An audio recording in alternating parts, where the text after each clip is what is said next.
जय हिंद मित्रांनो, प्रश्न असा आहे की टेट परीक्षेचा फॉर्म भरत असताना त्यामध्ये जर का चूक झाली तर नेमकं काय करता येऊ शकतं। तर मित्रांनो, याचं उत्तर असं आहे, जेव्हा तुम्ही टेटचा फॉर्म भरत असता आणि त्याच्यामध्ये एखादी मेजर जर मिस्टेक झाली तर तो फॉर्म एडिट करता येत नाही।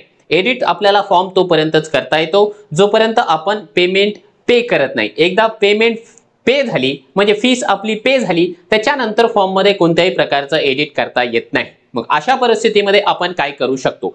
तर अशा परिस्थितीमध्ये जर का फॉर्म मध्ये मेजर मिस्टेक झालेली असेल तर आपल्याकडे एकच पर्याय आहे, फॉर्म आपल्याला दुसऱ्यांदा नवीन भरावा लागतं। नवीन भरल्याच्या नंतरही काहीही प्रॉब्लेम येत नाही, परंतु एक महत्त्वाची काळजी आपल्याला घ्यावी लागते। आपला चुकलेला फॉर्म आपल्याला बाजूला ठेवून जे नवीन करेक्शन फॉर्म करून दिलेला आहे त्या करेक्शन फॉर्मच्या अनुसारच आपल्याला परीक्षा द्यावी लागते। म्हणजे यदा कदाचित 2 हॉल तिकीट आले तर करेक्शन केलेल्या फॉर्मच्या अकॉर्डिंग आलेल्या हॉल तिकीट नुसार आपल्याला परीक्षा द्यावी लागते आणि एकदाच परीक्षा द्यावी लागते। यदा कदाचित तुम्ही 2 हॉल तिकीट आले आणि 2 परीक्षा दिल्या तर तुम्ही दोन्ही परीक्षेमधून जे आहे बाद केले जाऊ शकतात नव्हे, बाद केले जातात। कारण 2022 ला अशा प्रकारचे प्रकरण घडले होते आणि IBPS न ज्या उमेदवारांनी 2 हॉल तिकीट वरून 2 परीक्षा दिले त्यांना बाद करून टाकलेलं होतं।